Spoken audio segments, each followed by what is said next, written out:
liderança compartilhada. Essa expressão poderá soar nova para alguns, mas trata-se de uma antiga ideia presbiteriana. O artigo 36 da Constituição da IPB, em sua letra G, afirma que é atribuição do ministro exercer, juntamente com os outros presbíteros, o poder coletivo de governo.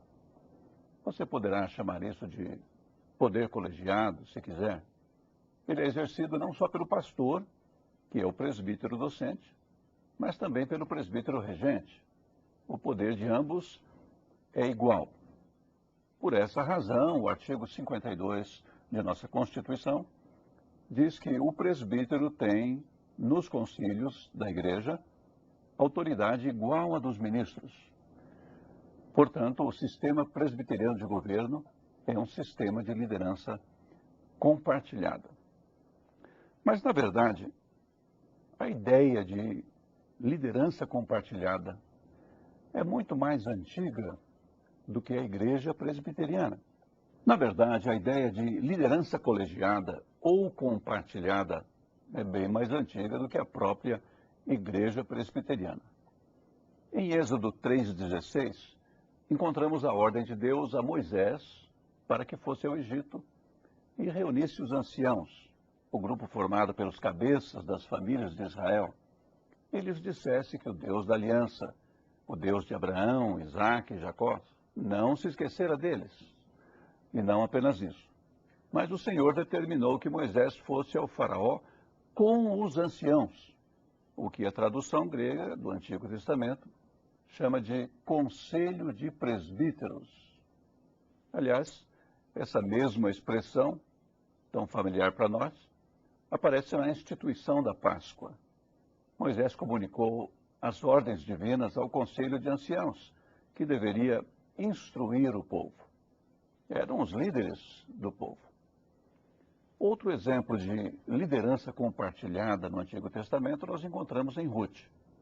No capítulo 4, nós lemos que Boaz chamou o primeiro resgatador de Ruth e se propôs a comprar tudo que havia pertencido a Elimeleque, a Quilion e a Malom, bem como se propôs a tomar a mão da viúva Ruth em casamento.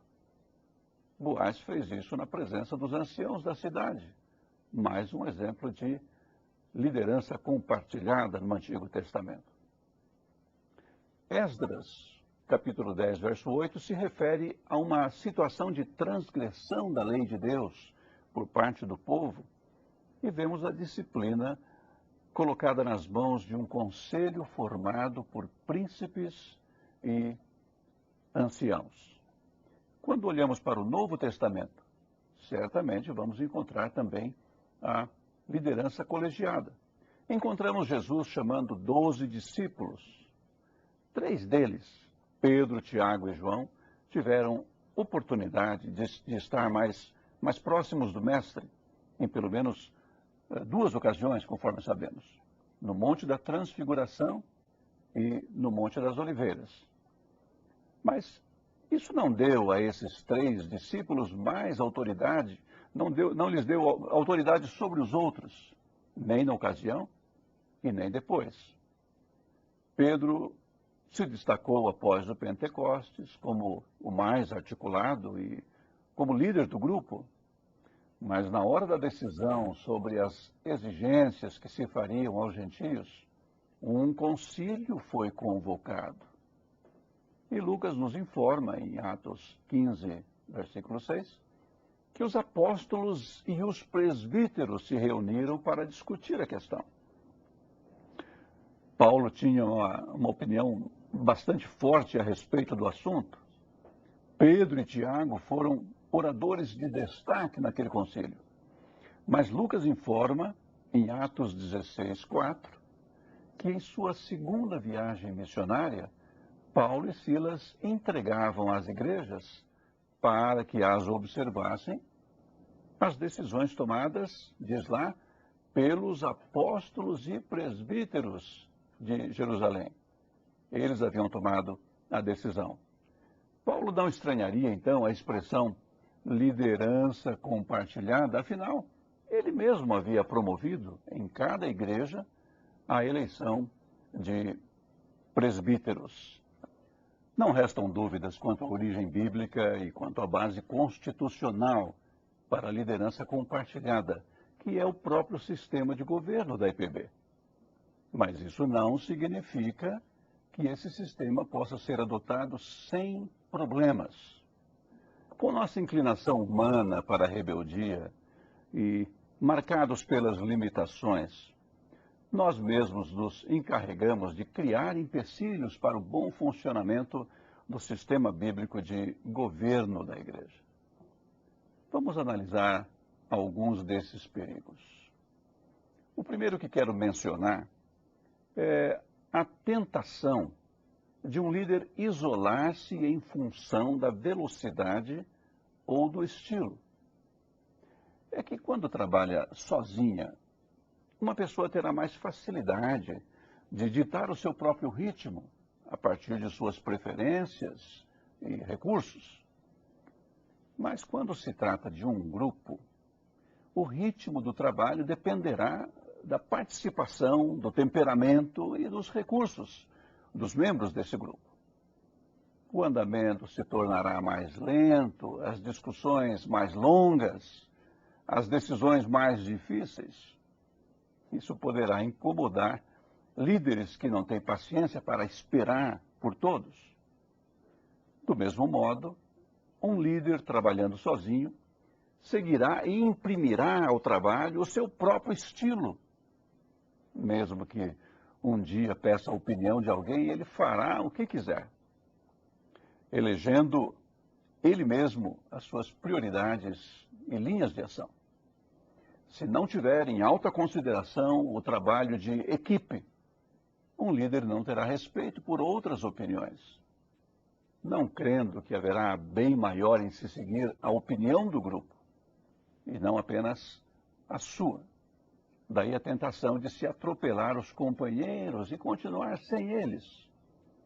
Mas isso só ocorrerá se faltar a consciência da origem bíblica da liderança conciliar para a igreja, onde não há conselho, diz nos Provérbios, fracassam os projetos, mas com os muitos conselheiros há bom êxito, Provérbios 15, 22. No âmbito de liderança compartilhada dos conselhos das igrejas, o peso dos conselheiros será ainda maior e a vantagem de sua contribuição muito mais significativa.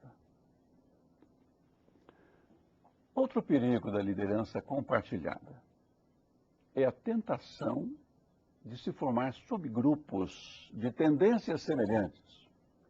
Os membros do conselho não podem ser ingênuos quanto a esse perigo.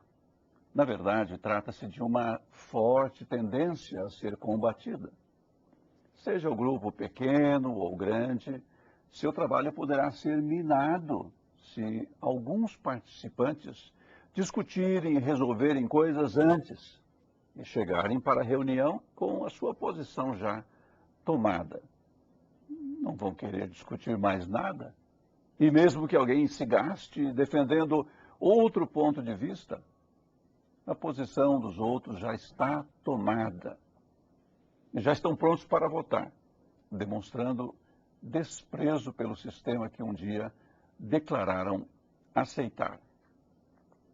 Conselheiros tementes a Deus e que respeitem o sistema bíblico de liderança se recusarão a participar de algo semelhante e denunciarão essa tendência se ela ocorrer e se for verificada. Com base na Escritura e com base em nossa Constituição, insistirão em que a liderança seja, de fato, compartilhada, que é para o que todos foram ali eleitos e ordenados com imposição de mãos. Mas os perigos não param aí. Outro perigo da liderança compartilhada é a tentação de empurrar tudo para os outros. O desprezo ao grupo poderá ocorrer de modos opostos, como nós estamos vendo. Tomar para si o que deveria ser decisão da equipe é uma tentação constante no sistema de liderança compartilhada. Mas empurrar o trabalho para os outros é outra tentação. Com tanta gente na equipe, por que tem que ser eu? Se eu não fizer a minha parte, ninguém vai notar, porque são todos tão produtivos. Além do mais, os outros são tão capazes, muito mais do que eu. Por que me incomodar? O que vocês decidirem, para mim está bom.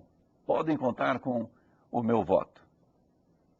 Um grupo que detecte essa tendência entre os seus membros deverá pedir orientação divina para tratar do problema com sabedoria. Bíblico e constitucional como é, o sistema de liderança compartilhada deve ser adotado de coração, com todos os perigos que o ameaçam e dos quais precisamos ter consciência. E ainda teremos os benefícios desse modo de dirigir a igreja, estabelecido pelo Senhor. Eis alguns desses benefícios. Primeiro, a liderança compartilhada compensa as limitações dos membros da equipe. Todos sabem que ninguém sabe tudo. Mas quando só uma pessoa fica encarregada de todo o trabalho, o resultado será prejudicado, por mais versátil que seja esse solitário. Ocorre que o Senhor Jesus distribuiu dons aos crentes, e não a um só. De acordo com o apóstolo Paulo, em Efésios 4, 7, a graça foi concedida a cada um de nós, segundo a proporção do dom de Cristo. O verso 8 diz que ele concedeu dons aos homens, plural, não singular. Cada líder tem o seu dom, que faria bem conhecer e desenvolver pelo uso na igreja. Mas porque a igreja é um corpo, os dons foram distribuídos entre os crentes. Portanto, além dos dons que um líder tem, há os outros dons que ele não tem. Então, quando a liderança é compartilhada, como prevê o sistema presbiteriano, as limitações de cada líder serão compensadas pela sua associação com os outros membros do conselho. Aí está um benefício. Outro benefício é que a liderança compartilhada suaviza a carga de trabalho. Quando a liderança é compartilhada, o peso não ficará todo com uma pessoa só. Todos receberam seus dons e deverão utilizá-los. E só quando os dons são fielmente exercidos é que os santos são aperfeiçoados para o desempenho do seu serviço, para a edificação do corpo de Cristo. Haverá crescimento rumo à unidade da fé e do pleno conhecimento do Filho de Deus, a perfeita varonilidade, à medida da estatura da plenitude de Cristo. Mas isso é trabalho para todo o corpo, bem ajustado e consolidado, pelo auxílio de toda a junta, segundo a justa cooperação de cada parte. Nada de sobrecarga para uns poucos, trabalhando ao sol, enquanto outros ficam à sombra. Pastorear um rebanho é extremamente cansativo. A responsabilidade espiritual pelas ovelhas, o peso do aconselhamento e da orientação, o fardo do confronto com o erro, tudo isso consome o servo de Deus que se dedica a pastorear o rebanho. Mas essa tarefa deve ser compartilhada pelos membros do conselho. E o seu peso será, então, dividido entre todos. Um outro benefício é que o sistema de liderança compartilhada cria condições para a regular e pacífica prestação de contas. Um pastor não afeito à prestação de contas poderá alegar que é membro do presbitério e a ele deve prestar contas. A verdade é que o pastor é membro do presbitério mesmo e lhe deve um relatório. Mas, se o pastor não se entrosa com o conselho, com a sua equipe local de trabalho, ele não poderá esperar que os presbíteros se envolvam. E numa equipe, todos recebem atribuições e responsabilidades e dão conta ao grupo na hora da avaliação e de prestação de contas. Vejam os benefícios da prestação de contas. O isolamento vai comunicando a um líder a impressão de que ele é autossuficiente. Se numa dada situação não há quem o ajude, depois o líder poderá passar a desprezar a colaboração de outros, mesmo que eles se tornem disponíveis e dispostos a participar. Em seguida, o líder isolado perde sua autocrítica e passa a atropelar o conselho e a própria igreja. Transforma-se no que o apóstolo Pedro afirmou que ele não deveria ser: dominador do rebanho. Outro benefício: a prestação de contas evita que qualquer membro do grupo seja dominado pela preguiça ou pelo descaso para com o trabalho. Nós já vimos que um dos perigos da liderança compartilhada é um dos membros do grupo se encostar nos outros. Ele pode pensar: se eu não fizer, alguém vai fazer, ou então, o que vocês decidirem para mim está bom, mas o grupo ficará prejudicado por essa atitude. E a prestação de contas dará oportunidade aos companheiros de estimularem o acomodado. Ou seja, a solução já vem embutida no sistema de liderança compartilhada. Certamente isso se fará com o espírito cristão e para a edificação do irmão faltoso, mas terá de ser feito.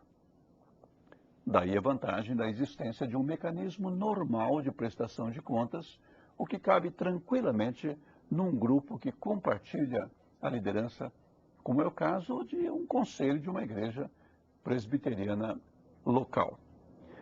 Mas a prestação de contas ainda evita que um dos membros do grupo siga rumos contrários à orientação do conselho.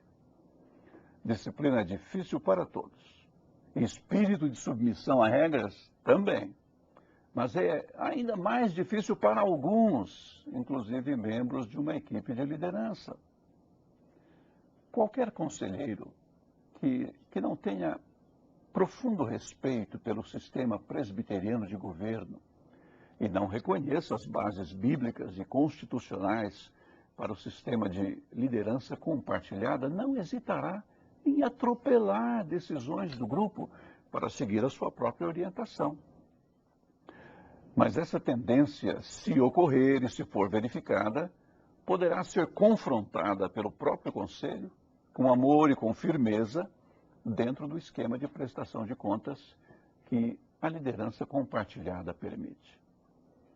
Além disso, a prestação de contas proporciona também oportunidade de aproximação entre os membros do conselho e oportunidade de intercessão de um em favor dos outros.